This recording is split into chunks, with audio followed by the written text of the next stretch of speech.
ce geste de toi viendra mon secours. Viens semer dans mon âme le grain de l'amour.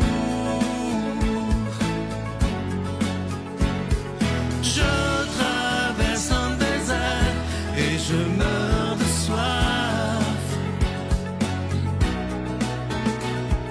Montre-moi le mystère qui garde la foi. Bonjour, bienvenue à votre émission La Victoire de l'amour en ce mardi 27 mai 2025. J'espère que vous allez bien chez vous. On rejoint tout de suite pour sa chronique Luc Faneuf et à l'homélie, ce sera l'abbé Stéphane Roy.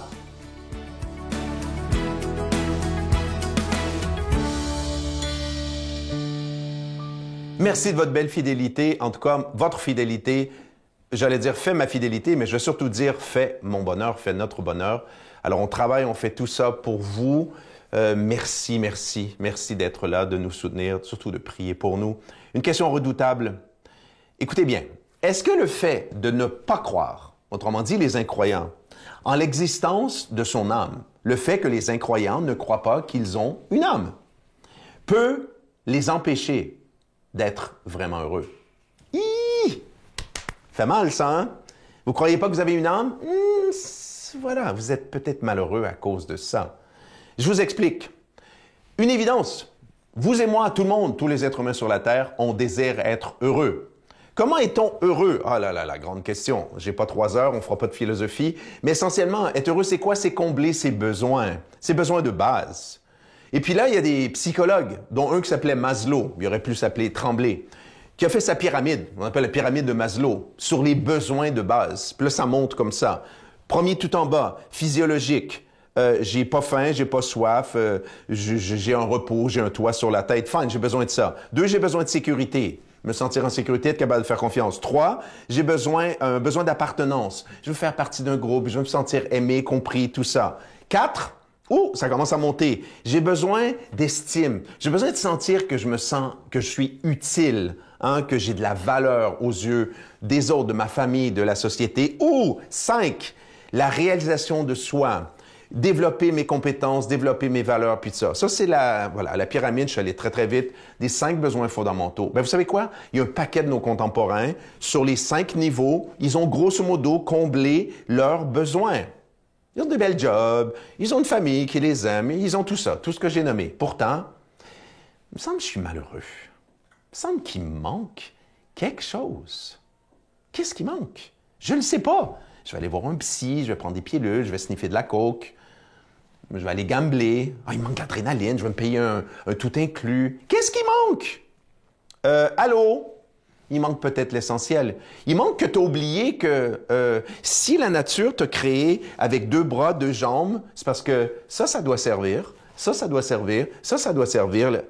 Mais peut-être que tu as une âme. Oui, mais c'est parce que l'âme, je la vois pas. Mais c'est pas parce que tu la vois pas qu'elle n'existe pas. Parce que tu sais quoi? Toutes les grandes civilisations, même avant Jésus, qui ont réfléchi sur le mystère de l'être humain, ont comme intuition.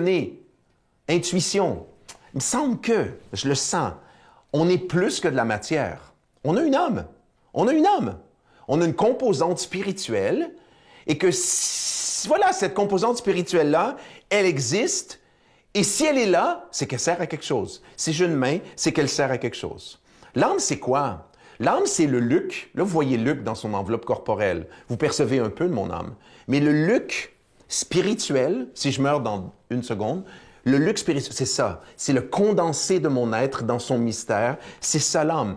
Et c'est le lieu de la rencontre de Dieu. Je peux rencontrer Dieu chez Tim Horton, mais je vais plus le rencontrer fortement, intimement dans l'expérience spirituelle en descendant en moi.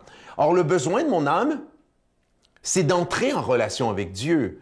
Je viens de Dieu, oui, de mes parents, mais la vie a été créée par Dieu, la vie de mes parents aussi. Mon âme a besoin d'entrer en relation avec Dieu. Si tu as oublié que tu as une âme, si tu t'en sers pas, si tu pries pas, tu es malheureux. Parce que la composante essentielle de ton être est frustrée. Donc oui, messieurs, dames, il faut combler les besoins de base de l'être humain, mais le besoin essentiel, c'est le besoin de l'âme en relation avec Dieu. Notre Père qui es aux cieux, Que ton nom soit sanctifié, que ton règne vienne, que ta volonté soit faite sur la terre comme au ciel. Donne-nous aujourd'hui notre pain de ce jour. Pardonne-nous nos offenses, comme nous pardonnons aussi à ceux qui nous ont offensés. Et ne nous laisse pas entrer en tentation, mais délivre-nous du mal, car c'est à toi qu'appartiennent le règne, la puissance et la gloire pour les siècles des siècles. Amen. Je continuerai à croire, même si tout le monde perd espoir. Je continuerai à aimer, même si les autres parlent de haine. Je continuerai à construire, même si les autres détruisent. Je continuerai à parler de paix, même au milieu d'une guerre. Je dessinerai des sourires sur des visages en larmes et je tendrai les bras à ceux qui se sentent épuisés. Oui, je continuerai à croire. Pour le mois de mai, je vous en parle depuis quelques semaines déjà, le cadeau magnifique, c'est le tout nouveau livre de Martin Larocque. Si vous avez lu le premier, qui était excellent, on en a manqué, le second est encore meilleur parce que c'est beaucoup plus personnel. Martin a vécu de grandes épreuves dans lesquelles il y a eu une prise de conscience et il nous apprend à travers les épreuves qu'il a vécues à comment être plus heureux, comment être plus épanoui. Alors, le titre du livre est « Si la solution était l'amour », je vous rappelle que vous le recevrez avec un don de 25 $ et si vous en voulez deux, avec un don de 40 $ parce que ça se donne vraiment bien en cadeau. Il est écrit en gros caractères, très facile à lire, on connaît Martin. Alors, je vous le dis, faites-vous un beau cadeau, faites un cadeau à quelqu'un et moi, je veux prendre le temps de vous remercier de tout ce que vous faites et ce que vous ferez pour la victoire de l'amour, parce que c'est grâce à vous que cette émission existe. C'est pas grâce à moi, mais c'est grâce à chacun et chacune de vous. Voici comment vous le procurez. Par la poste à la Victoire de l'amour, casier postal 120, succursale Boucherville à Boucherville, le J4B 5E6, ou par téléphone, par carte de crédit, du lundi au jeudi, de 8h à 17h, au 514-523-4433, ou à notre numéro sans frais, le 1-888-811-9291. Également sur notre site Internet, le www.lavictoiredelamour.org. Avec votre don, vous recevrez aussi un reçu pour fin d'impôt. Merci de donner des mains à la Providence. Merci d'investir dans votre foi. Écoutez, je veux pas faire du name dropping, là, mais je connais l'auteur de ce livre-là, là, puis si c'était moi, je le lirais.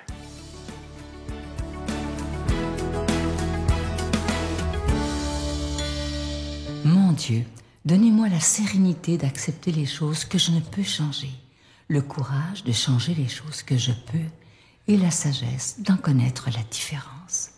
Amen.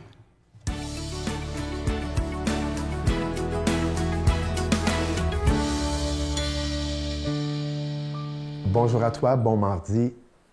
Tu sais, progressivement, Pâques étant en arrière, ou comme journée liturgique, parce que ça devrait être toujours là, Pâques.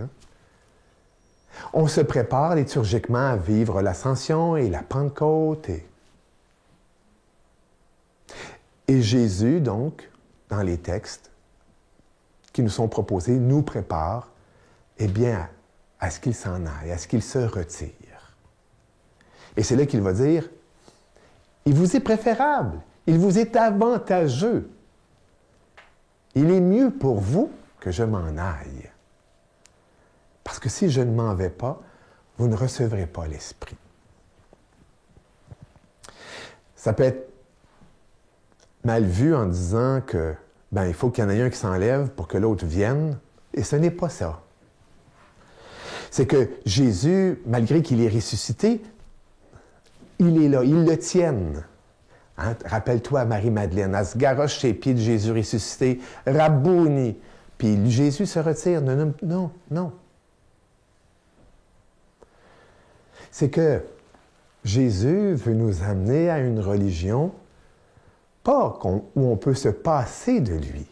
Parce que l'Esprit, de toute façon, va nous rappeler les paroles de Jésus. Et surtout, il va faire de nous d'autres Jésus, d'autres Christ.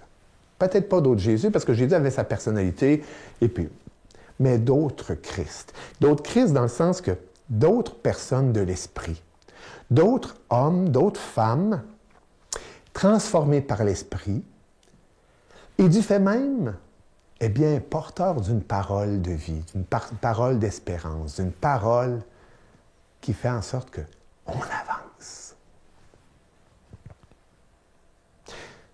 Tu sais, ce texte-là nous est donné non seulement parce que dans le calendrier liturgique, on est rendu là, mais c'est aussi pour nous rappeler qu'on a à vivre de l'Esprit Saint. Que l'Esprit Saint, c'est la vie du chrétien. Un chrétien, une chrétienne se dit du Christ, bien évidemment, mais se dit surtout du Christ qui nous a dit que nous devrions être d'autres Christ. Mais mon petit témoignage à moi te ferait dire que vivre de l'Esprit, il n'y a rien de plus difficile. Il n'y a rien de plus difficile. Parce que vivre de Jésus, ou vivre de la parole, ou vivre des prophètes, c'est, il y a le texte, et puis, il y a ce qu'il faut, puis ce qu'il ne faut pas, il y a ce qui est bon, ce qui n'est pas bon, ce qui est bon. Hein? Mais vivre de l'Esprit, c'est vivre dans le vent. Comme Jésus a dit à Nicodème, c'est vivre... Bien sûr, il va nous rappeler. Mais justement, il nous les rappelle. Elles ne sont pas là devant nous, là. Non. Et à ce moment-là, vivre dans l'Esprit, c'est vivre une très grande liberté. Où on a à aiguiser notre écoute. Je t'ai déjà parlé de l'écoute comme discipline de la sainteté. À écouter les autres, mais écouter Dieu. Écouter, c'est écouter soi-même.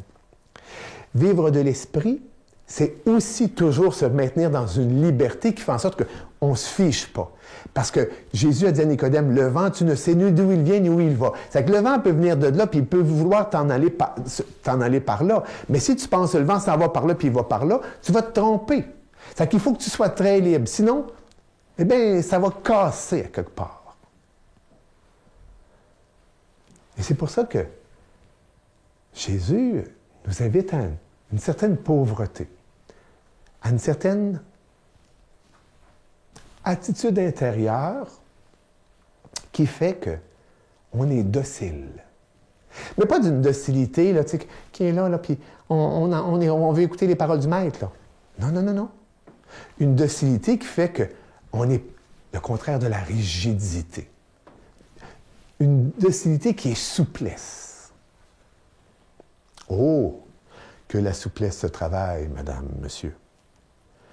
Il faut faire quelques exercices de mobilité, de souplesse pour s'apercevoir, regardez, ça vient de craquer.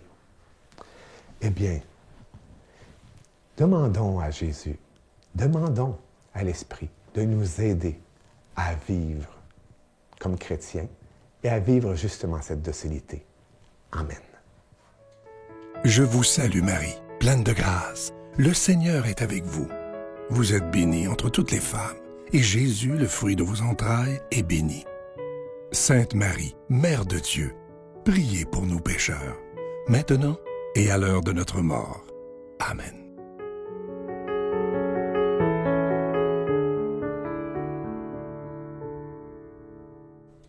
Aujourd'hui, en terminant l'émission, je vais prendre le temps de vous remercier pour ce beau moment de grande grâce passé avec vous samedi dernier. Et ma prière va vers toutes les personnes qui auraient aimé être là et qui ne l'ont pas pu. Je demande au Seigneur que nous soyons tous et toutes comblés de ses grâces, qu'on ait été là ou pas, là, que l'amour de Dieu, que sa grande victoire règne dans chacune de nos vies. Bonne journée. Avant d'accoucher, 3-4 jours avant, il me piquait dans la bédaine pour que je puisse perdre le bébé. Durant cette union-là, je me suis fait vraiment brasser.